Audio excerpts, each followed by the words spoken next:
Welcome to Thrive Daily Devotionals. The WordWorks build your spirit man and grow daily. First Bible reading passage. Genesis 19 to Genesis 20. The two angels arrived at Sodom in the evening, and Lot was sitting in the gateway of the city. When he saw them, he got up to meet them and bowed down with his face to the ground. "My lords," he said, "please turn aside to your servant's house. You can wash your feet and spend the night and then go on your way early in the morning." "No," they answered, "we will spend the night in the square." But he insisted so strongly that they did go with him and entered his house. He prepared a meal for them, baking bread without yeast, and they ate. Before they had gone to bed, all the men from every part of the city of Sodom, both young and old, surrounded the house. They called to Lot, "Where are the men who came to you tonight? Bring them out to us so that we can have sex with them." Lot went outside to meet them and shut the door behind him and said, "No, my friends. Don't do this wicked thing. Look, I have two daughters who have never slept with a man. Let me bring them out to you, and you can do what you like with them.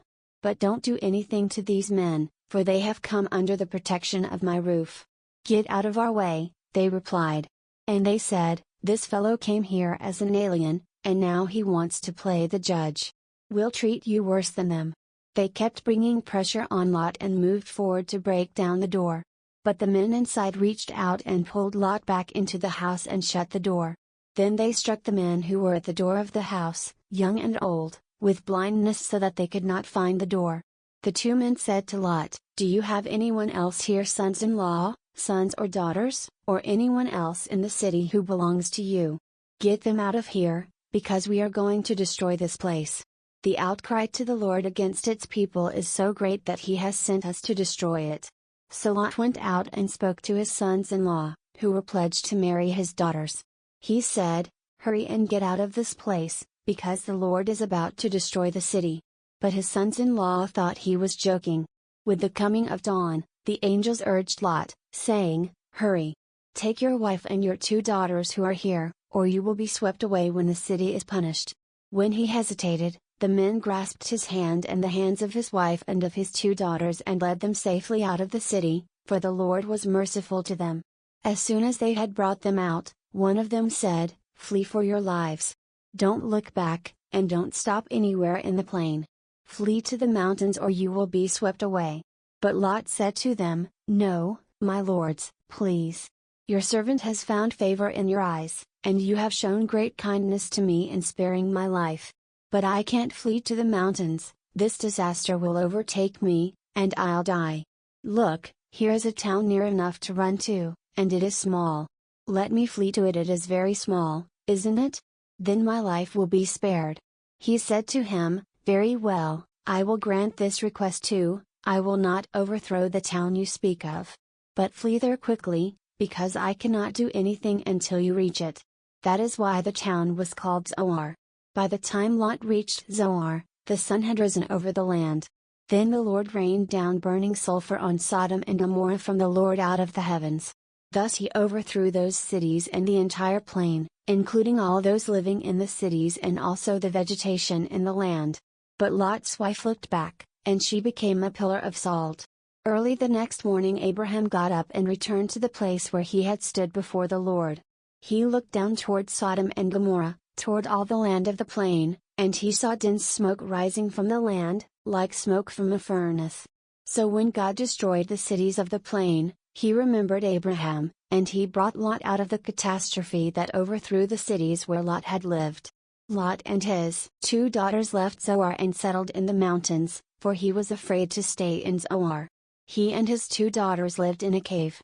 One day the older daughter said to the younger, "Our father is old, and there is no man around here to lie with us, as is the custom all over the earth.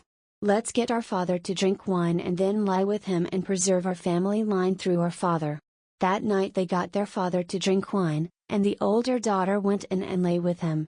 He was not aware of it when she lay down or when she got up. The next day the older daughter said to the younger, "Last night I lay with my father. Let's get him to drink wine again tonight, and you go in and lie with him so we can preserve our family line through our father." So they got their father to drink wine that night also, and the younger daughter went and lay with him. Again he was not aware of it when she lay down or when she got up. So both of Lot's daughters became pregnant by their father. The older daughter had a son, and she named him Moab. He is the father of the Moabites of today. The younger daughter also had a son, and she named him Ben-Ammi. He is the father of the Ammonites of today. Now Abraham moved on from there into the region of the Negev and lived between Kadesh and Shur. For a while he stayed in Gerar, and there Abraham said of his wife Sarah, "She is my sister." Then Abimelech king of Gerar sent for Sarah and took her. But God came to Abimelech in a dream one night and said to him, "You are as good as dead because of the woman you have taken. She is a married woman." Now Abimelech had not gone near her, so he said, "Lord, will you destroy an innocent nation? Did he not say to me, 'She is my sister,' and didn't she also say, 'He is my brother'? I have done this with a clear conscience and clean hands." Then God said to him in the dream, "Yes, I know you did this with a clear conscience, and so I have kept you from sinning against me. That is why I did not let you touch he. Now return the man's wife, for he is a prophet, and he will pray for you and you will live. But if you do not return her, you may be sure that you and all yours will die." Early the next morning Abimelech summoned all his officials, and when he told them all that had happened, they were very much afraid.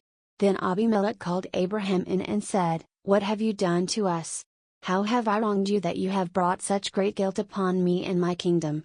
You have done things to me that should not be done." And Abimelech asked Abraham, "What was your reason for doing this?" Abraham replied, "I said to myself, there is surely no fear of God in this place, and they will kill me because of my wife. Besides, she really is my sister, the daughter of my father though not of my mother, and she became my wife. And when God had me wander from my father's household, I said to her, 'This is how you can show your love to me, everywhere we go, say of me, he is my brother.'" Then Abimelech brought sheep and cattle and male and female slaves and gave them to Abraham, and he returned Sarah his wife to him. And Abimelech said, "My land is before you, live wherever you like." To Sarah he said, "I am giving your brother 1,000 shekels of silver. This is to cover the offense against you before all who are with you, you are completely vindicated." Then Abraham prayed to God, and God healed Abimelech, his wife and his slave girls so they could have children again, for the Lord had closed up every womb in Abimelech's household because of Abraham's wife. Next Bible reading passage. Matthew 7 verses 24 to Matthew 8 verses 22. "Therefore everyone who hears these words of mine and puts them into practice is like a wise man who built his house on the rock. The rain came down, the streams rose, and the winds blew and beat against that house, yet it did not fall, because it had its foundation on the rock. But everyone who hears these words of mine and does not put them into practice is like a foolish man who built his house on sand. The rain came down, the streams rose, and the winds blew and beat against that house, and it fell with a great crash." When Jesus had finished saying these things, the crowds were amazed at his teaching, because he taught as one who had authority, and not as their teachers of the law. When he came down from the mountainside, large crowds followed him. A man with leprosy came and knelt before him and said, "Lord, if you are willing, you can make me clean." Jesus reached out his hand and touched the man. "I am willing," he said. "Be clean." Immediately he was cured of his leprosy. Then Jesus said to him, "See that you don't tell anyone. But go, show yourself to the priest and offer the gift Moses commanded, as a testimony to them." When Jesus had entered Capernaum, a centurion came to him, asking for help. "Lord," he said, "my servant lies at home paralyzed and in terrible suffering." Jesus said to him, "I will go and heal him."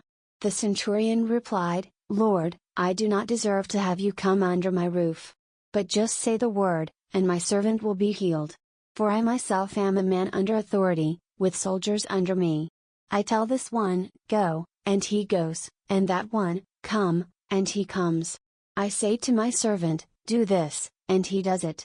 When Jesus heard this, he was astonished and said to those following him, "I tell you the truth, I have not found anyone in Israel with such great faith. I say to you that many will come from the east and the west, and will take their places at the feast with Abraham, Isaac and Jacob in the kingdom of heaven. But the subjects of the kingdom will be thrown outside, into the darkness, where there will be weeping and gnashing of teeth." Then Jesus said to the centurion, "Go. It will be done just as you believed it would." And his servant was healed at that very hour. When Jesus came into Peter's house, he saw Peter's mother-in-law lying in bed with a fever. He touched her hand and the fever left her, and she got up and began to wait on him. When evening came, many who were demon-possessed were brought to him, and he drove out the spirits with a word and healed all the sick. This was to fulfill what was spoken through the prophet Isaiah, "He took up our infirmities and carried our diseases." When Jesus saw the crowd around him, he gave orders to cross to the other side of the lake. Then a teacher of the law came to him and said, "Teacher, I will follow you wherever you go." Jesus replied, "Foxes have holes and birds of the air have nests, but the Son of Man has no place to lay his head." Another disciple said to him, "Lord, first let me go and bury my father." But Jesus told him, "Follow me, and let the dead bury their own dead." Next Bible reading passage. Psalms 7 verses 1 to 9. O Lord my God, I take refuge in you, save and deliver me from all who pursue me, or they will tear me like a lion and rip me to pieces with no one to rescue me.